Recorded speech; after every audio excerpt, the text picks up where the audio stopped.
Hi, I am Johnny Imerman. I'm a testicular cancer survivor. I'm 31 years old. I was 26 years old when I was diagnosed. And we started a group called Imerman Angels. It's a one-on-one cancer support organization that essentially connects someone who's fighting any type of cancer. We're going to find you the closest match of a survivor and link them up one-on-one. My name is Becca. I'm 26. I was diagnosed a year ago with a hereditary form of colon cancer known as familial polyposis. My name is Brian Haug. I'm 31 years old. I work in IT, and I'm a survivor of Hodgkin's lymphoma. I'm Laura.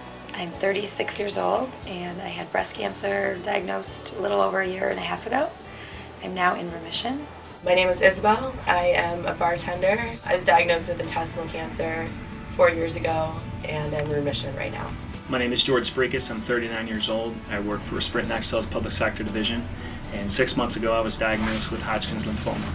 My name is Sam Fields. I'm 30 years old. I'm an ex-professional hockey player, and I was diagnosed with leukemia. Through Imerman Angels, I was introduced to a girl named Isabel, who is about my age, and we met over the summer after my first rounds of chemotherapy. Talking with Isabella was a great help to me.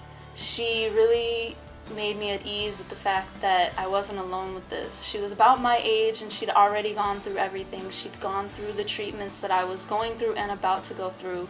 So it really made me feel comfortable that I wasn't in fact an oddity and I wasn't alone. Anytime that I had concerns, questions, worries, even the silliest question, I knew I could ask the person that I was hooked up with because they'd already been there. Imerman Angels was a huge support to me. I currently work at the Old Town School of Folk Music, and I'm now cancer-free.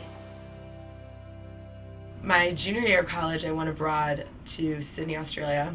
At the end of it, I was feeling kind of not right. I didn't know what it was. I thought maybe I was going to the bars too much or something. Then I came back home and I told my parents about it, went to a couple internal medicine doctors. They found a tumor probably the size of an avocado in my duodenum after they put a scope down.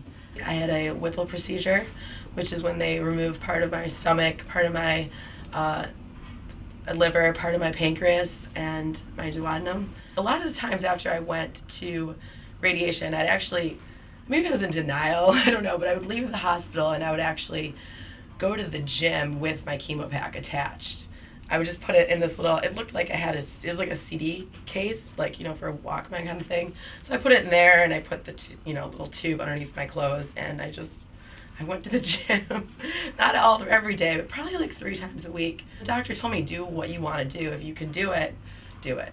I first met Becca through Imerman Angels a little less than a year ago, and she had a lot of questions for me that were the exact same questions that I would have had for her if it was reversed. What I went through, how did it feel, the treatments, how are you feeling now about it, all this stuff. And it was just a reflection on the kind of questions that I would have had for someone like her. And I think that's why Imerman Angels is so important, because when I was going through it, I was diagnosed at 21 and I was a senior in college. That was the last thing that I would ever think would happen to me. And I really didn't have anybody to talk to in terms of going through it. I'd never even really talked to anybody that had gone through cancer or treatment. No one in my family had ever gone through it. I really never had met anybody. So I was completely alone in that. And I had my family, but I never had anyone, close to my age or, in the kind of situation I was in going through it. And I always wanted to meet someone that was, that was like me. I met Johnny Imerman through Imerman Angels, for what he does for people, survivors, as well as, the others. And he's just, it's someone that I wanted to meet. It's someone that I wanted to be a part of. And I didn't know how to get in touch with John. And I actually bumped into him at a bar downtown. And I explained to him, how I felt about him. And it's a really funny story because I saw him, and after talking to him for about 5 minutes, he was wearing his Imerman Angels shirt.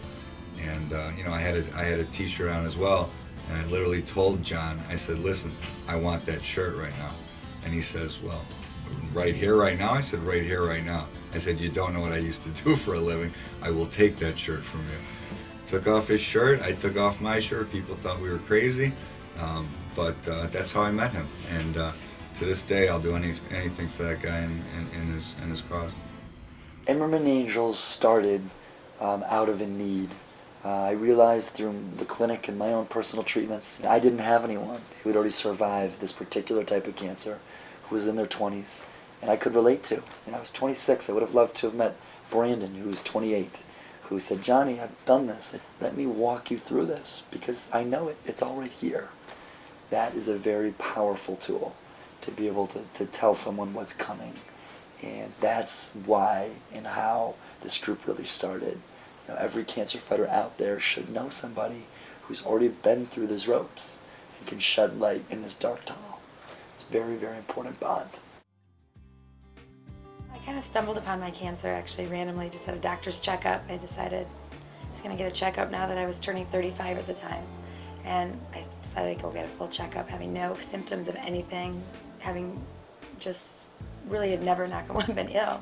And they came out of the room and said, "We've got to run some tests." I think one thing led to another, and they said, "You have breast cancer," which was the scariest thing I've ever heard. And the next thing I know, a week and a half later, I'm in chemo.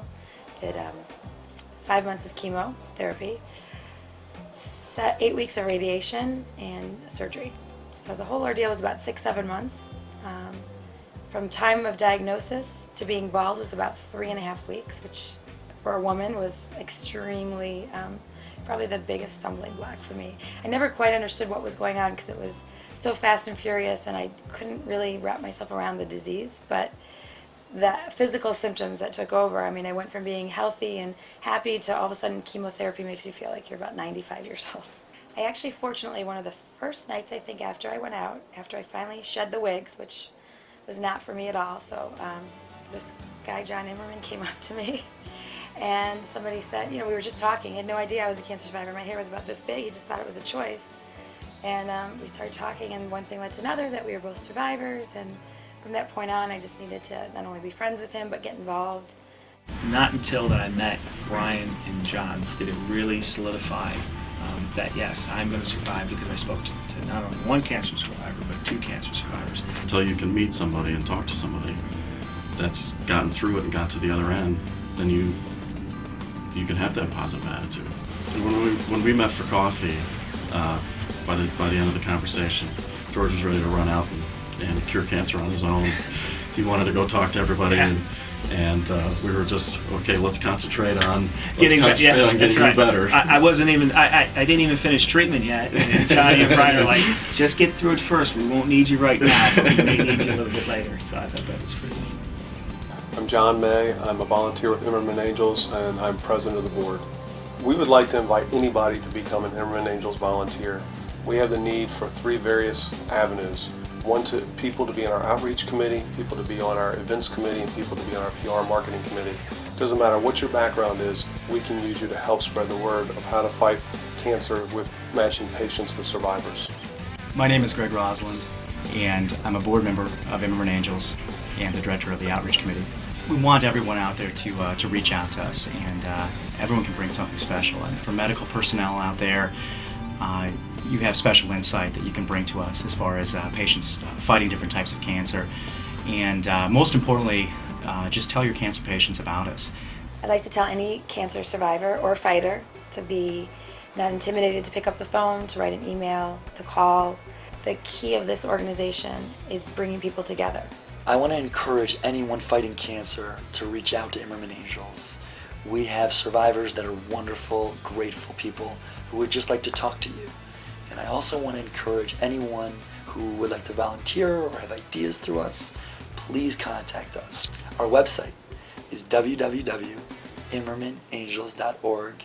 Get a taste of what we're all about. Get a taste of who our people are, helping people, linking them up for cancer support one-on-one every single day.